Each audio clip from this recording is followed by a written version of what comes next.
Olá, tudo bem? Eu quero ler para vocês aqui hoje um conto do Machado de Assis chamado Singular Ocorrência. Tá nesse livro aqui, História Sem Data, e foi escrito numa estrutura de um diálogo entre dois amigos que estão contando a história de uma mulher que um deles conheceu há bastante tempo atrás, há alguns anos atrás. Então é isso, são dois homens conversando sobre essa mulher, sobre esse caso que envolveu essa mulher há alguns anos atrás.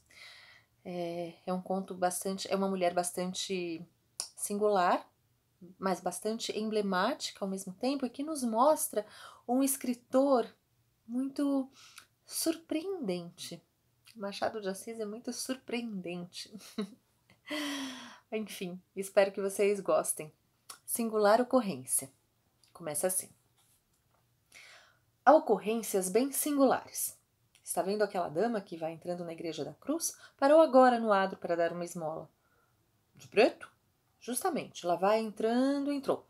Não ponha mais na carta. Esse olhar está dizendo que a dama é uma sua recordação de outro tempo, e não há de ser de muito tempo. A julgar pelo corpo, é moça de truz. Deve ter 46 anos. Ah, conservada. Vamos lá. Deixe de olhar para o chão e conte-me tudo. Está viúva, naturalmente? Não, Bem, o marido ainda vive. É velho? não é casada. Solteiro? Assim, deve chamar-se hoje Dona Maria de Tal. Em 1860 florescia com o nome familiar de Marocas. Não era costureira, nem proprietária, nem mestre de meninas. Vá excluindo as profissões e lá chegará. Morava na Rua do Sacramento. Já então era esbelta e seguramente mais linda do que hoje.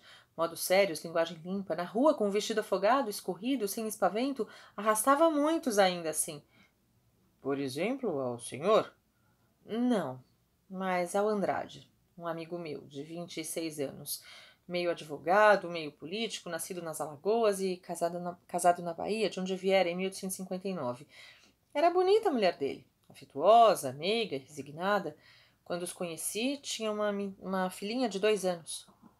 Apesar disso, a Marocas... É verdade. Dominou. Olhe, se não tem pressa, conto-lhe uma coisa interessante. Diga!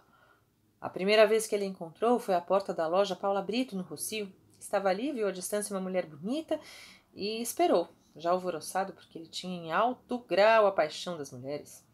Marocas vinha andando, parando, olhando, como se estivesse ali procurando uma casa.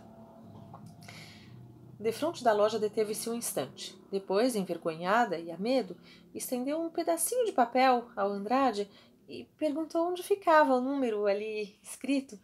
Andrade disse-lhe que do outro lado do rocio e ensinou-lhe a altura provável da casa.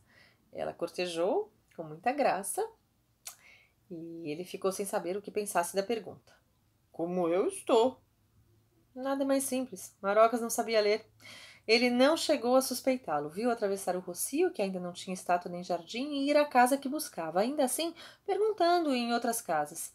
De noite, o Andrade foi ao ginásio. Dava-se a Dama das Camélias. Marocas estava lá.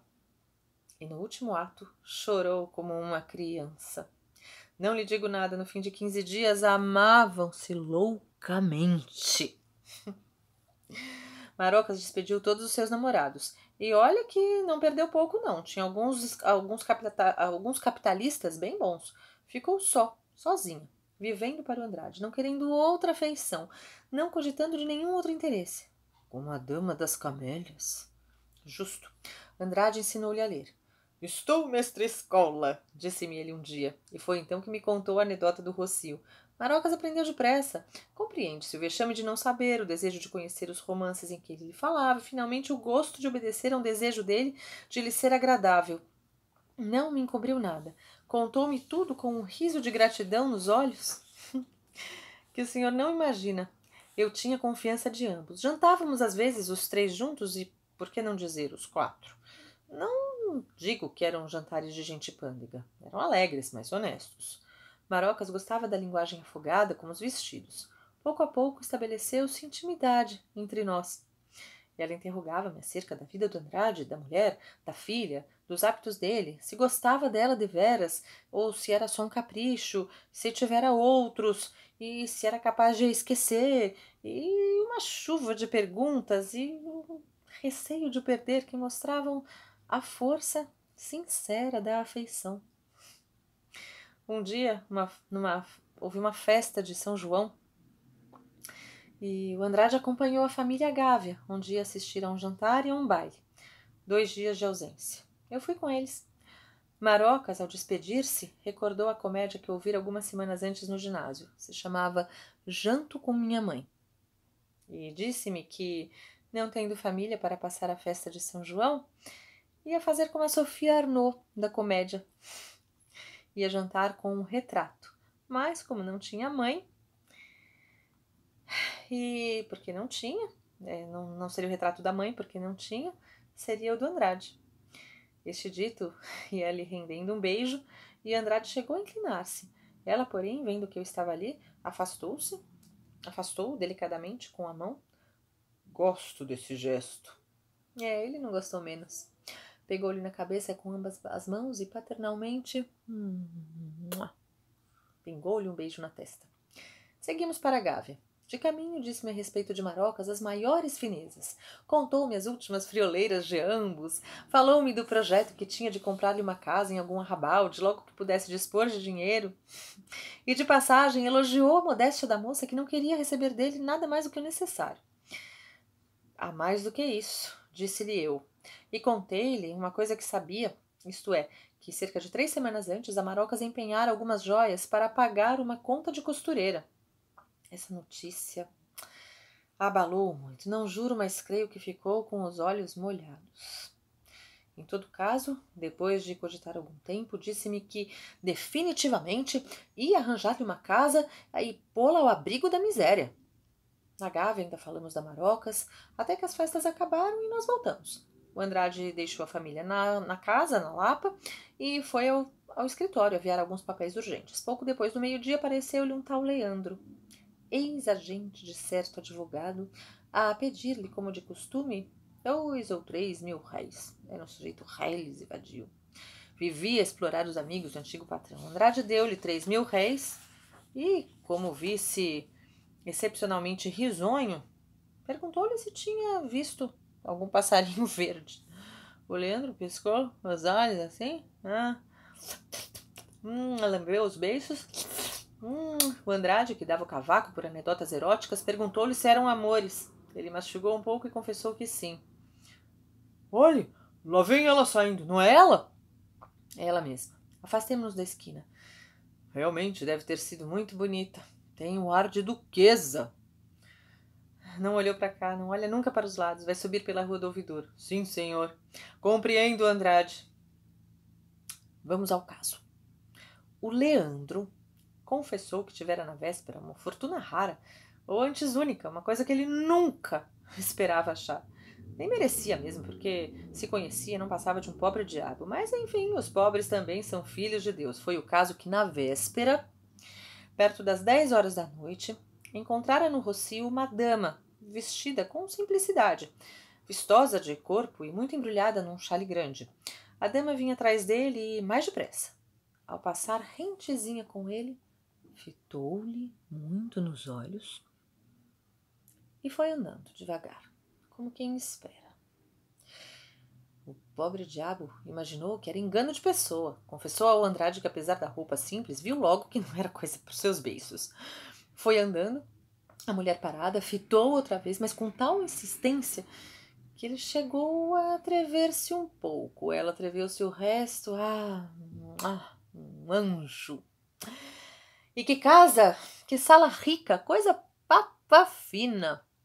E depois o desinteresse. Olhe, acrescentou ele, para Vossa Senhoria é que era um bom arranjo. Andrade abanou a cabeça. Não lhe cheirava com bolso. Mas o Leandro teimou, era na Rua do Sacramento, número tantos. Não me diga isso. Imagine como não ficou o Andrade.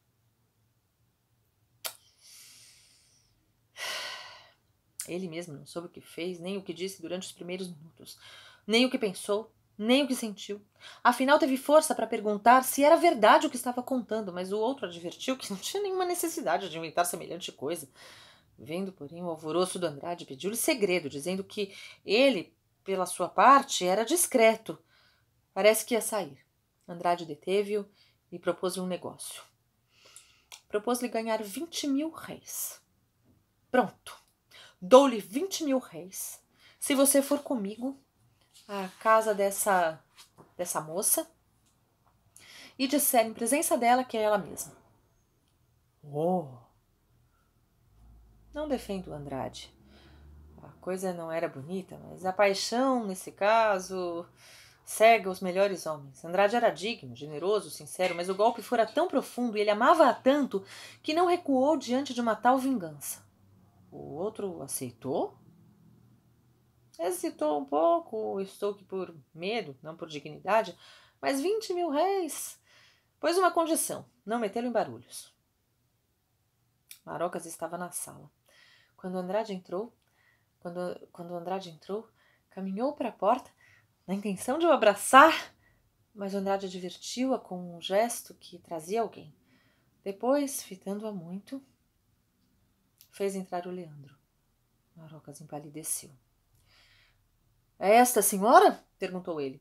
Sim, senhor, murmurou o Leandro com voz sumida, porque há ações ainda mais ignóbeis do que o próprio homem que as comete. Andrade abriu a carteira com grande afetação, tirou uma nota de 20.000 réis e deu-lhe. E com a mesma afetação ordenou-lhe que se retirasse. O Leandro saiu. A cena que se seguiu foi breve, mas dramática. Não a soube inteiramente porque o próprio Andrade é que me contou tudo e naturalmente estava tão atordoado que nem muita coisa lhe escapou. Ela não confessou nada, mas estava fora de si. E quando ele, depois de lhe dizer as coisas mais duras do mundo, se atirou para a porta, ela arrojou-se-lhe aos pés, agarrou-lhe as mãos, lacrimosa, desesperada, ameaçando matar-se, e ficou no chão, no patamar da escada, e ele desceu vertiginosamente e saiu. Na verdade, um sujeito reles, apanhado na rua. Provavelmente eram hábitos dela. Não. Não? Ouça o resto. De noite, seriam 8 horas, Andrade veio à minha casa e esperou por mim. Já me tinha procurado 3 vezes. Fiquei estupefato, mas como duvidar se ele tivera a precaução de levar a prova até a evidência? Não lhe conto que ouvi, os planos de vingança, as exclamações, os nomes que lhe chamou, todo o estilo e todo o repertório dessas crises. Meu conselho foi que a deixasse, que afinal vivesse para a mulher e a filha, a mulher tão boa, tão meiga. Ele concordava, mas tornava o furor. Do furor passou a dúvida. Chegou a imaginar que Marocas, com o fim de o experimentar, inventara o artifício e pagara ao Leandro para vir dizer aquilo. E a prova é que o Leandro, não querendo saber quem era, teimou e lhe disse a casa e o número. E agarrado a esta inverossimilhança, tentava fugir à realidade. Mas a realidade vinha. A palidez de Marocas, a alegria sincera de Leandro. Tudo que lhe dizia que a aventura era certa. Creio até que ele arrependia-se de ter ido tão longe. Quanto a mim, cogitava na aventura sem atinar com a explicação. Tão modesta, maneiras tão acanhadas. Ah, uma frase de teatro que pode explicar a aventura. Uma frase de Algier, creio eu. A nostalgia da lama. Não. Acho que não. Mas vá ouvindo. Às 10 horas apareceu-me em casa uma criada de Marocas, uma preta forra, muito amiga da ama. Andava aflita em procura de Andrade, porque a Marocas, depois de chorar muito, trancada no quarto, saíra de casa sem nem jantar e não voltara mais. Contive o Andrade, cujo primeiro gesto foi sair logo. A preta pedia-nos por tudo que fôssemos descobrir a ama. Não é costume dela sair? Perguntou o Andrade com sarcasmo, mas a preta disse que não era costume. Está ouvindo? Bradou ele para mim. Era esperança que de novo empolgara o coração do pobre diabo. E ontem? Disse eu. A preta respondeu que na véspera sim, mas não lhe perguntei mais nada. Tive compaixão do Andrade, cuja aflição crescia e cujo pundonor ia cedendo diante do perigo. Saímos em busca da Marocas. Fomos a todas as casas em que era possível encontrá-la. Fomos à polícia, mas a noite passou-se sem resultado. De manhã voltamos à polícia. O chefe, ou um dos delegados, não me lembro, era amigo do Andrade, que lhe contou da aventura a parte conveniente. Aliás, a ligação do Andrade era conhecida de todos seus amigos. Pesquisou-se tudo. Nenhum desastre se dera durante a noite. As barcas da Praia Grande não viram cair no mar nenhum passageiro. As casas de armas não venderam nenhuma. As boticas, nenhum veneno. A polícia pôs em campo todos os seus recursos e nada. Não lhe digo o estado de aflição em que o pobre Andrade viveu durante essas longas horas, porque todo dia passou em pesquisas inúteis. Não era só a dor de a perder, era também o remorso, a dúvida, ao menos da consciência em presença de um possível desastre que parecia justificar a moça. Ele perguntava-me a cada passo se não era natural fazer o que fez, no delírio da indignação, se eu não faria a mesma coisa. Mas depois tornava a afirmar a aventura e provava-me que era verdadeira, com o mesmo ardor com que na véspera tentara provar que era falsa. O que ele queria era acomodar a realidade ao sentimento da ocasião. Mas, enfim, descobriram a Marocas? Estávamos comendo alguma coisa em um hotel, era perto de 8 horas, quando recebemos a notícia de um vestígio. Um cocheiro que levara na véspera uma senhora para o Jardim Botânico, onde ela entrou em uma hospedaria e ficou. Nem acabamos de jantar. Fomos no mesmo carro ao Jardim Botânico. O dono da hospedaria confirmou a versão, acrescentando que a pessoa se recolhera a um quarto, não comera nada desde que chegara na véspera, apenas pediu uma xícara de café. Parecia profundamente abatida. Encaminhamo-nos para o quarto. O dono da hospedaria bateu à porta. Ela respondeu com voz fraca e abriu. O Andrade nem me deu tempo de preparar nada. Empurrou-me e caíram nos braços um do outro. Maroca chorou muito e perdeu os sentidos. Tudo se explicou? Coisa nenhuma. Nenhum deles tornou ao assunto. Livres de um naufrágio, não quiseram saber nada da tempestade que os meteu a pique. A reconciliação fez-se depressa. O Andrade comprou-lhe, meses depois, uma casinha em Catumbi. A Marocas deu-lhe um filho que morreu de 2 anos. Quando ele seguiu para o norte, em comissão do governo, a afeição era ainda a mesma, posto que os primeiros ardores não tivessem já aquela intensidade. Não obstante, ela quis ir também. Fui eu quem a obriguei a ficar. O Andrade contava tornar ao fim de pouco tempo, mas, como lhe disse, morreu na província. A Maroca sentiu profundamente a morte, pois luto, considerou-se viúva. Sei que nos 3 primeiros anos ouvia sempre uma missa no dia do aniversário. Há 10 anos perdia de vista. Que lhe parece tudo isto? Realmente, há ocorrências bem singulares, se o senhor não abusou da minha ingenuidade de rapaz para imaginar um romance. Não inventei nada. É a realidade pura. Pois, senhor, é curioso. No meio de uma paixão tão ardente, tão sincera, eu ainda estou na minha. Acho que foi a nostalgia da lama. Não. Nunca Marocas desceu até os Leandros. Então, por que desceria naquela ocasião? Era um homem que ela supunha separado por um abismo de todas as suas relações pessoais. Daí a confiança. Mas o acaso, que é um deus e um diabo ao mesmo tempo... Enfim, coisas...